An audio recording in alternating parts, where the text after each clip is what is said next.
Supreme court में वक्फ कानून को लेकर बहस चल रही है और जज साहब ने कुछ कहा है।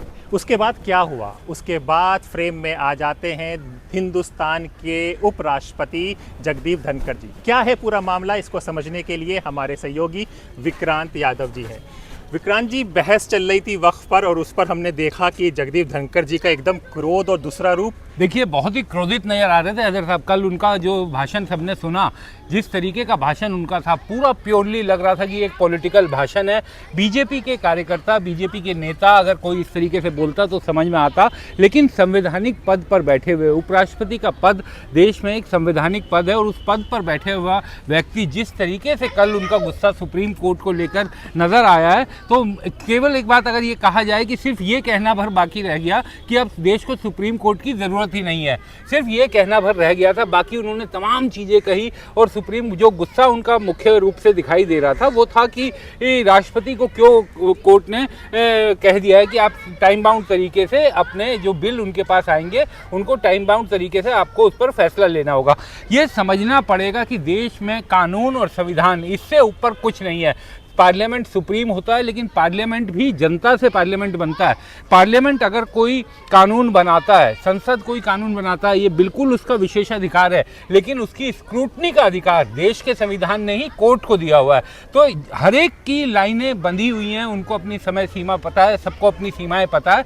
तो इन सब को देखते हुए कल का उपराष्ट्रपति का जो संबोधन था, जो भाषा थी, जो बातें थी, जो गुस्सा था, वो एकदम नाजायज नजर आ रहा था। और मुझे ऐसा लगता है कि कहीं ना कहीं कल जो सुप्रीम कोर्ट में जो जजमेंट आया है सुप्रीम कोर्ट का, अभी हालांकि कोई जजमेंट नहीं है उस तरीके का, फाइनल जजमेंट तो सुनवाई के बाद आएगा, लेकिन कोर्ट में जिस तरीके से जो विवादित मुद्दे थे, वक्फ कानून के दो मुख्य रूप से विवादित मुद्दे, उन पर कोर्ट में खुद सरकार ने कहा कि हम इस पर अभी अमल नहीं कर रहे। तो मुझे लगता है कि गुस्सा उसको लेकर भी कहीं ना कहीं था, लेकिन बाकी चीज़ों की तरफ कहा गया। हाँ विक्रांत, हम लोग ना वक्फ कानून पर क्या बहस हो रही है, क्या हो रहा है, उस पर चर्चा करेंगे, लेकिन एक उन्होंने यशवंत वर्मा वाला केस की भी बात की थी, वो क्या कहना चाह रहे हैं? देखिए, बिल्कुल यशवंत वर्मा वाला मामला, पूरा देश उससे चिंतित है। एक जज के घर में 5-6 बोरियां, लिखा भी गया है कि 5-6 बोरी उसमें जले हुए नोट, जो रिपोर्ट थी उसमें कहा गया। पूरा देश ये जानना चाहता है कि आखिर वहाँ पर रखा गया पैसा किसका था। उसके लिए चीफ जस्टिस ने जिस तरीके से कमेटी बनाई है, और हजरत साहब, मुझे बहुत साल हो गए हैं कोर्ट कवर करते हुए, मैं बहुत सालों से कोर्ट करीब कर रहा हूं, तो कभी भी कोर्ट में इतनी ट्रांसपेरेंसी नहीं देखी गई है। आप देखिए, ये जरूर कह सकते हैं कि इस मामले में कि कोर्ट ने एफआईआर अभी तक क्यों नहीं हुई, जांच क्यों नहीं हुई। 3 मेंबर कमेटी बनाई हुई है सुप्रीम कोर्ट ने, वो 3 मेंबर जज जो है वो पूरे मामले को देख रहे हैं, और वो बताएंगे कि अपनी रिपोर्ट में कि क्या किया जाना चाहिए। दूसरा, चीफ जस्टिस ने वो जो वहाँ का पूरा वीडियो था, जो विजुअल था, वो कहाँ से सामने आया, पब्लिक के बीच कहाँ से आया, चीफ जस्टिस ने ही वो दिया, और उन्हीं की अनुमति के बाद वो वेबसाइट पर डाला गया, वेबसाइट पर वो पूरी तरीके से सार्वजनिक किया गया। इस बात में बिल्कुल चर्चा हो सकती है कि एफआईआर क्यों नहीं हुई अभी तक, लेकिन उस मामले को आप बाकी मामलों से नहीं जोड़ सकते। और उसके बाद से आप एक और चीज नोटिस कीजिए, जब से जस्टिस यशवंत वर्मा का मामला सामने आया है, मुख्य रूप से उपराष्ट्रपति जगदीप धनखड़ कई बार एनजेएसी की बात उठा चुके हैं। तो यानी एक बार फिर आप इस मामले के जरिए पूरी जुडिशरी को सरकार के अधीन लाने की कोशिश कर रहे हैं। तो ये आपकी मंशा, सरकार की मंशा, क्या सरकार अपना काम उपराष्ट्रपति के जरिए करवाना चाह रही है? क्या ऐसा है? अगर ऐसा है तो बहुत चिंतित करने वाली बात है। और एनजेएसी सरकार ने पहले भी लाने की कोशिश की थी, और आज का देखिए जो सुप्रीम कोर्ट का जो सिस्टम है, कॉलेजियम सिस्टम है, उसमें कई फ्लॉज हो सकते हैं, उसमें खामियां हो सकती है, उसको दूर करना सुप्रीम कोर्ट की जिम्मेदारी है। लेकिन उसके बहाने सुप्रीम कोर्ट के जजों की नियुक्ति का पूरा अधिकार सरकार को मिल जाए, यह भी नहीं होना चाहिए।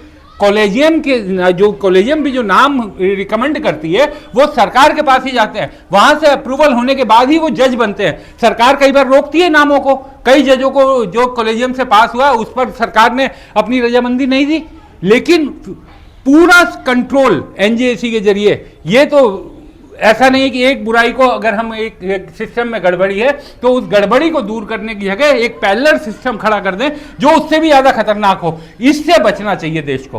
बिल्कुल सही कह रहे हैं। मैं एक बार लोकसभा में या राज्यसभा में एक बयान सुन रहा था, ये अपने विपक्ष के नेता बात कर रहे थे तो धनखड़ जी ने कहा था कि वो किसान के बच्चे वो डरते नहीं हैं। अब ये लग रहा है कि ये जो अब तक हमने देखी हैं ये समझना चाहेंगे कि बाकी जो एजेंसीज हैं वो सब एक तरह से सरकार के काबू में है। एक सुप्रीम कोर्ट ऐसा बचा है कि वो कुछ दिखता है। अब क्या उसको ये धमकी डरा कर ये उसको भी डराया जा रहा है? देखिए, ये जिस पद पर बैठे हुए व्यक्ति ने बोला और जिस तरीके से बोला है, जिस लहजे में बोला है, जिस टोन में बोला है, वो कहीं से भी उसको स्वीकार नहीं किया जाना चाहिए। वो आपको अपनी बात कहने का पूरा अधिकार है, लेकिन देश तो संविधान से ही चलेगा।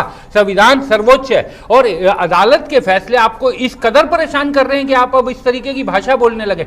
आप कल से देखिए, जब से ये वक्फ वाला मामला सुप्रीम कोर्ट का आया है उसके बाद से आप ट्विटर खोलकर देखिए, आप शर्मिंदगी से अपना सर झुका लेंगे।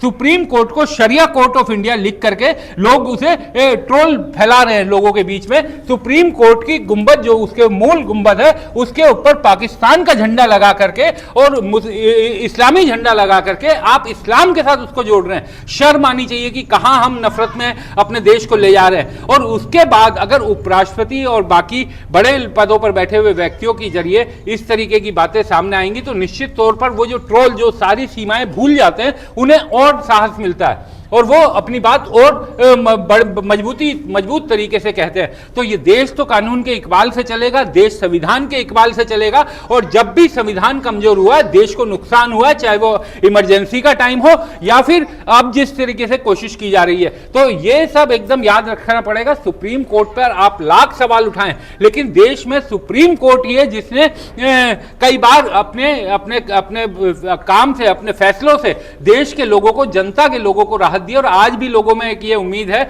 आप कितनी ही बुराइयां सुन लीजिए जजों के बारे में, कितने ही जजों के करप्शन की बातें भी सामने आती हैं, लेकिन उसके बावजूद आम आदमी का आज अगर विश्वास बचा है तो वो सिर्फ कोर्ट पर बचा है और वो कहता है कि कोर्ट से न्याय मिलेगा।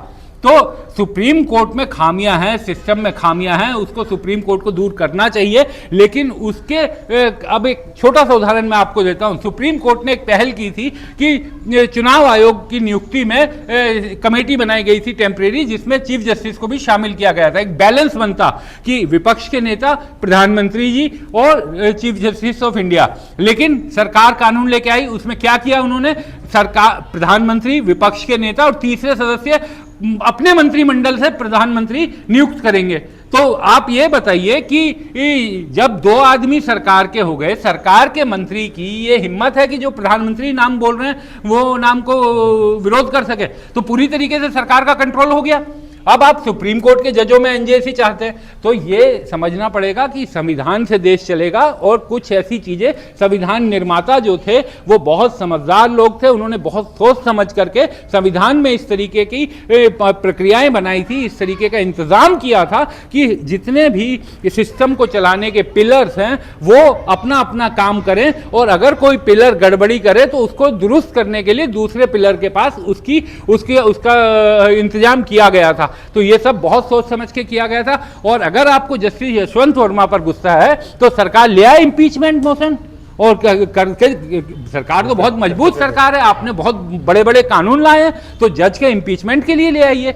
लेकिन उसके बहाने आप सुप्रीम कोर्ट पर बार बार दोषारोपण करें, वो भी उचित नहीं है। बिल्कुल। और जजों के कुछ फैसलों पे जो उन्होंने टिप्पणियां की है उस पर सबने रिपोर्ट भी की है कि जैसे इलाहाबाद के कोर्ट ने जो जजमेंट दिया था रेप पीड़ित के लिए, उस पर भी बात हुई है। हर पे बात होती रही है, लोगों के जज के जो भी हुए रहे हैं। अगर हम इसको ये भी समझा जाए कि सुप्रीम कोर्ट अभी पिछले दिनों से यूपी सरकार पे भी काफी सख्त हो रहा है, ये भी एक कारण हो सकता है। देखिए, ये मुझे नहीं लगता कि केस बाय केस किसी उसको देखना चाहिए, लेकिन आपका गुस्सा नहीं झलकना चाहिए। अगर आपको किसी चीज को लेकर आपको लगता है कि सुप्रीम कोर्ट ने ओवर रीच किया है, तो उन सब चीजों का भी संविधान में इंतजाम है। आप बताइए, ये काम सरकार का है, सरकार को क्या, अब सरकार खुद नहीं बोल रही तो क्या एक संवैधानिक पद पर बैठे हुए व्यक्ति सरकार के कहने पर सरकार की भाषा बोल रहे हैं? ये बिल्कुल सोचना चाहिए। सरकार का कोई बयान कल से नहीं आया, लेकिन संवैधानिक पद पर बैठे हुए उपराष्ट्रपति जी बोलते हैं। और एक चीज ये समझिए कि हैदर साहब की किसी भी नीतिगत मामले में, किसी भी पॉलिसी मैटर में, किसी भी जुडिशियल मैटर में एक संवैधानिक पद पर बैठे हुए व्यक्ति का क्या लोकस स्टैंडी है? वो सरकार नहीं है, आप उपराष्ट्रपति हैं। सरकार और उपराष्ट्रपति में बहुत फर्क होता है। आपका कोई लोकल स्टैंड नहीं बनता, इस पर बोलना है तो सरकार बोले, सरकार बताए कि वो इससे संतुष्ट नहीं है। हर फैसले की आलोचना और उसकी प्रशंसा करना आपका अधिकार है, लेकिन जुडिशरी की मंशा पर सवाल उठाना कि आप उनकी मंशा पर सवाल उठाएं, ये उचित नहीं कहा जा सकता। और एक और चीज, बस छोटी सी चीज मैं जोड़ूंगा कि संविधान ने ये अब उपराज्यपाल वाला मसला, जिसमें राष्ट्रपति जी को, उपराष्ट्रपति जी को गुस्सा आया, अब राज्यपाल अगर बिल लेकर बैठे रहेंगे तो चुनी हुई निर्वाचित सरकार का क्या मतलब है? फेडरलिज्म कहां गया जिसकी बुनियाद पर हमारा देश टिका हुआ है? इसका मतलब यानी राज्य और केंद्र दोनों जगह एक सरकारें होंगी तो काम होगा। अगर राज्य में अलग सरकार है, केंद्र में अलग सरकार है, तो क्या काम होने बंद हो जाएंगे? राज्यपालों की नियुक्ति पूरी तरीके से सरकारी होती है, सरकार करती है, लेकिन अपेक्षा ये की जाती है कि आप निष्पक्ष होकर अपने काम को अंजाम देंगे। संविधान ने अगर आपको ये ताकत दी है कि बिलों को आपसे पारित करवाना है, तो आपको वो एक तय समय सीमा में पारित करना होगा, या आप सरकार के पास रिजेक्ट करके भेजिए कि हम क्यों असंतुष्ट है, लिख के भेजिए। लेकिन उस बिलों पर बैठ जाना, अब जो चुनी हुई सरकार है विपक्ष की, वो बिल बना रही है अपनी जनता के लिए, वो सही है गलत है, लेकिन उसको ये जनता ने अधिकार दिया है बिल बनाने का। राज्यपाल के पास ये अधिकार नहीं है। यही हमने दिल्ली में देखा था, यही तमिलनाडु में देख रहे हैं, यही केरल में देख रहे हैं। ये ममता बनर्जी परेशान थी, जगदीप धनखड़ जब वहां के राज्यपाल थे, उसके बाद आनंद बोस आए। वो इसी तरीके से चलेगा क्या? तमिलनाडु के गवर्नर एन राम जिस तरीके से काम कर रहे हैं, जब उनका मामला यहां पर पहुंचा, बड़े आईपीएस अधिकारी रहे हैं, क्या गवर्नर इस तरीके से काम करेंगे? सरकार के बिलों को लेकर आप बैठ गए महीनों तक। पंजाब में यही हो रहा था। बिल्कुल, और भाई प्रधानमंत्री देश के होते हैं, वैसे राज्यपाल स्टेट्स के होंगे, मुख्यमंत्री को स्टेट्स की जनता ने चुना है। विक्रांत, अब हम ये समझना चाहेंगे कि वक्फ के जो कानून ने प्रतिक्रिया आई है, क्या टिप्पणी दी है जज ने, वो भी बता दीजिए। देखिए, बड़ी सिंपल सी बात है। कोर्ट ने 2 दिन की सुनवाई की। अब 5 तारीख को इस मामले की अगली सुनवाई होगी। सरकार की तरफ से सॉलिसिटर जनरल तुषार मेहता ने कहा कि हम इस मामले में लिखित जवाब अपना देंगे पॉइंट्स के साथ, तो उसके लिए कुछ समय चाहिए। उन्हें 1 हफ्ते का समय मिला, 1 हफ्ते में वो अपना जवाब देंगे। उसके बाद जो रिस्पोंडेंट हैं, जो पेटिशनर है, माफ कीजिए, इस मामले के, वो अपना जवाब फाइल करेंगे, रिजोइंडर फाइल करेंगे। उन्हें 5 दिन दिए गए। और सुप्रीम कोर्ट में 170 के करीब पेटिशंस आई थी, लेकिन कोर्ट ने कहा कि इतनों को सुनना मुमकिन नहीं है, 5 याचिकाओं को मुख्य रूप से सुना जाएगा। अब सुप्रीम कोर्ट में कुछ ही चीजें हुई हैं। अभी केवल कोई सुप्रीम कोर्ट ने कोई बिल पर स्टे, कानून पर कोई स्टे नहीं लगाया। अब ये बिल नहीं है क्योंकि राष्ट्रपति की मंजूरी मिल गई। अब देखिए, ये बिल सरकार की प्राथमिकता का है, तो जैसे ही संसद से पारित हुआ, ये पता था कि ये कोर्ट में जाएगा, उस तुरंत 1-2 दिन के अंदर राष्ट्रपति जी का हस्ताक्षर होकर कानून की शक्ल ले लिया। ऐसी तेजी हर बिल में होनी चाहिए, राज्यों के बिलों में भी इस तरीके की तेजी होनी चाहिए, लेकिन वहां आप महीनों लगा देते हैं। तो वक्फ में अब केवल 2 चीज जो मुख्य रूप से दिखाई दे जा रही है कि एक तो चाहे प्रॉपर्टी वक्फ बाय यूजर हो या फिर वक्फ बाय डीड हो, दोनों ही तरह की, उसमें किसी भी तरह का बदलाव नहीं किया जा सकेगा जब तक अब कोर्ट इस मामले में अगला आदेश पारित नहीं करेगा। कलेक्टर्स को जो अधिकार दिए गए थे, उस पर अभी फिलहाल रोक कोर्ट ने लगा दिए। यानी अभी आप चाहे वक्फ बाय यूजर है या वक्फ बाय डीड है, उसमें कोई बदलाव नहीं किया जा सकेगा।